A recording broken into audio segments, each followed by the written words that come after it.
Hi, my name is Scott Laird, and I'm the orchestra director at the North Carolina School of Science and Math.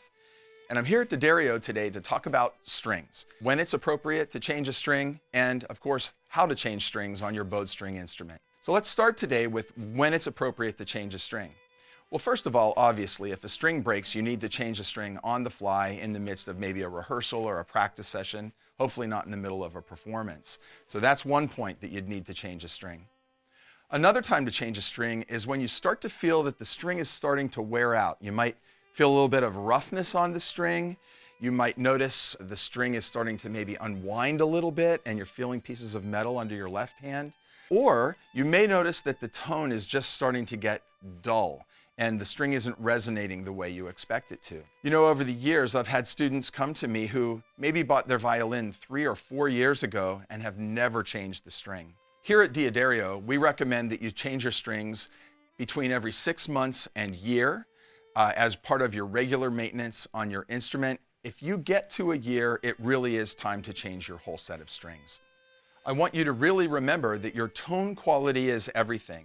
Your instrument has a lot to do with the tone quality that you're producing. Your bow has a lot to do with the tone quality you're producing. But boy, your strings make a huge difference. So if you let those strings get old and dull, you can change the tone quality of your instrument and make it much more beautiful with the very easy act of changing your set of strings. So we're going to take a look at how this process works and how you can change your strings appropriately and in a way that you don't have to worry about doing the wrong thing. So when it's time to change a full set of strings, there's a process that I go through that really makes it a very simple and sort of systematic process. You never take all the strings off your instrument when you're changing strings. You'll change one string at a time, and that's really important because you always want to have that weight of the strings on your bridge holding the sound post in place. So we'll do one string at a time, and for our purposes today, we'll start with the G string on a violin and move from there over to the E string. So today we're going to put a set of D'Addario Kaplan Amo strings on my violin. These strings sound wonderful on my instrument, and I know they'll sound great on your instrument as well. All right, let's go ahead and take the G string off. We're going to carefully loosen the string. Pay attention to the direction that your peg is turning, because you're going to go the opposite direction when we tighten it back up and install the new string. That'll pull right out. Now, down at the tailpiece, we're just going to slide that ball end out of the thin part of the hole, and we've removed that string. Let's go ahead and open up the package and get started. When you open the packaging, you'll find that you'll have 4 separate packages, and each one has a specific color of silking so that we know that we're putting the right string on for each specific string. You'll notice that the string I took off has red silking. So if I go to the red silking here, look on the front for sure, it's a violin G. So let's go ahead and open this package. And I've got my string. I'm going to go ahead and unwind it the way it comes from the factory, and I'm ready to go. You'll notice there's one end that has a ball on the end, another end that just has the red silking. The red goes with the peg, the ball goes to the tailpiece. Here's how I do it.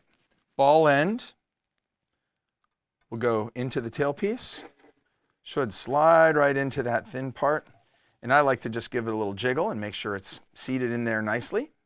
People ask me all the time, do I need to tie a knot? Do I need to do anything with that end? And really you don't. We're simply going to install the end of this red silking through the hole in the peg, and if we get it at least the width of the peg, it will grip the peg and we start winding at that point.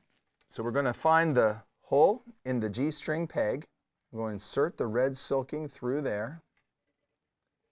Sometimes you have to fight a little bit to get it in there, but it's in there, and I can feel the peg box on the back end of that, and I'll begin the winding process, and I'm going to try to wind it just perfectly so that each time it goes around, it touches the previous time around. Get a nice, beautiful spiral. But it's important to know that when I'm tightening a string, I'm tightening the front of the peg up. Okay, so we're turning this way when we're tightening the peg, and we're creating a perfect spiral.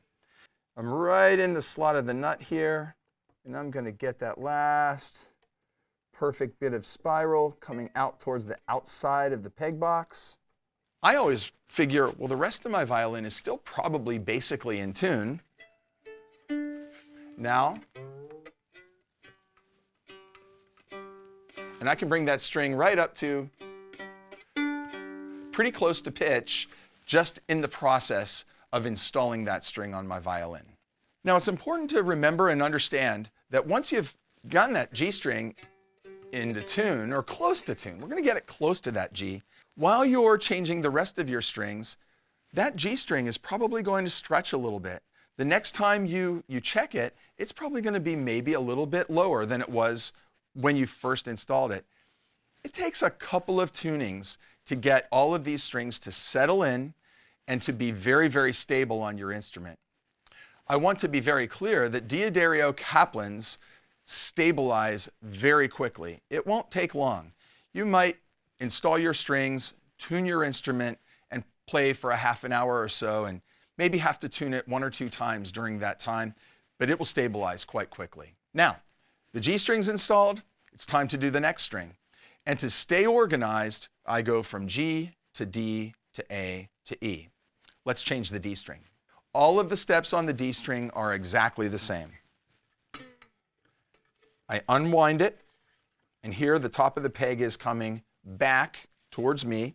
You'll note that as you unwind your peg. Again, that string will pull right out. I actually don't even take the pegs out of the peg box. I try to leave them in. I don't want to lose them. I don't want them to fall and roll across the floor. So I try to leave them right in the peg box. We'll pull the ball end out of the tailpiece. Comes out very simply. You'll notice that the D string has a yellow silking, so we're looking for the yellow. Here it is, and you'll notice violin D. There it is. I always double check myself. You don't want to install your A string and try to have it tuned to a D, and you really don't want to install a G string and try to tune it to a D pitch. You want to make sure that you have the right string in the right place. The D string is ready to install. Same process. Ball end goes into the tailpiece. I find the hole in the peg. So now we'll insert the string into the hole in the peg. And again, I go the whole way through the peg till I can feel that peg box in the back.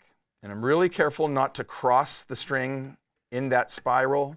I want it to just look as nice as it's going to sound. And I'll begin the winding process.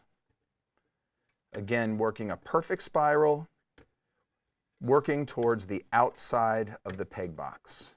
Make sure the string is in the slot in the nut so that it's really absolutely in the right place, coming up from the tailpiece, the slot of the bridge, the slot of the nut. I'm getting close there on that D, so we're close.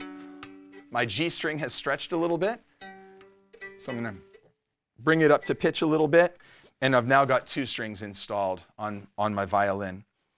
During this process, I always like to take a quick look at my bridge and make sure that it is still fully upright, that it hasn't tilted in either direction. I just want to make sure that it's not going to fall during this process. When you do it this way, that's not a huge concern, but it's just something I look for and try to pay attention to. Time to do the A string. Remove the A string, leaving the peg in the peg box if possible. Pull the A string out, find my black silking string, and sure enough, Kaplan A. Process is exactly the same, only the A peg is on the right side of the peg box. We'll begin down at the tail end. The ball will go into the tailpiece, and I'll make sure it's seated in there. I find my little slot on the bridge, although it might come out of that before I get this wound. I find my hole in the peg. Sometimes it takes a couple of tries to get into that hole, but we're in there now.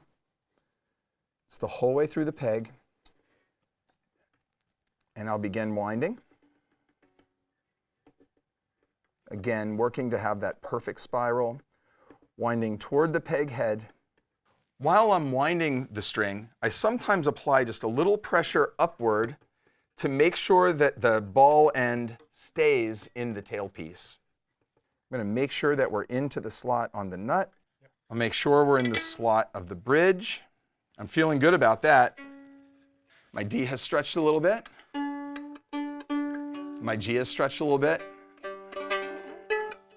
Even my A has stretched a little bit already. Get it close. It's ready to go, and we'll refine that tuning as we go. Time for the last string, the E string. Let's pull the E string off. I think the E string is the one that people get a little concerned about, right? It's so thin, and folks worry that it's going to break. And I'm not going to lie, I've broken an E string once in a while, not very often. It's been a long time. You want to be careful with the E, and I think the main thing is that you don't want to tune it too high when you install it. If you go way past E up to maybe a G or a really high pitch, you're putting a lot of tension on that string. It could break. So you want to just be careful in the process that you don't go too high. The other little difference about the E string is that most of you probably have a fine tuner on your E string at least. Some of you might have a fine tuner on all 4 strings. On my violin, I just have the fine tuner on the E string, so it just looks a little different. Every fine tuner is a little different, but that ball end should slide very nicely right into the fine tuner mechanism, and you should be good to go. All right, it's time to install the E string. Now there are just a couple of small differences. You'll notice that the E string has a little green gasket that's sort of sliding around on the string. People ask me about this all the time. This little gasket is there to place between the string and your bridge once you get the string installed to keep that string from cutting down into the bridge. Now some bridges have a little plastic protective piece on the bridge already. I honestly use the gasket all the time. I have that little protective piece on my bridge, but I will still use the gasket when I play. So I recommend that you use it. So make sure it's down towards the end of the string, towards the ball end of the string when you start the installation process. Now this is a little different than the rest of the process. We'll get that E string down into the fine tuner so that it's seated nicely in the fine tuner. Now here's that little green gasket, and we're just going to leave it behind the bridge for now. I pull the E peg out far enough that the hole to place the string in is outside of where the A string is going up. I don't want to cross the A string. And I find the E to be the trickiest one to get started because we want that hole in the peg to be between where the A string goes past it and the peg box. It's a little gap there. Insert the string into that little hole. Boom, it's in. I feel that back of the peg box.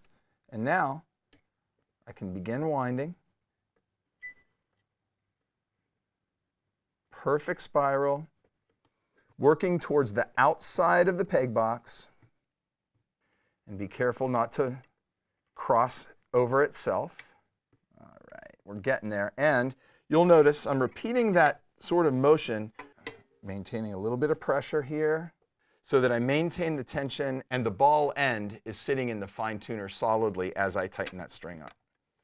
Before I tighten the E string the whole way, I'm going to slide that little gasket between the string and the bridge, and it's going to sit right there for me. You'll notice that it's sitting there perfectly now, and that's just going to keep that E string from cutting down into the bridge. And I can now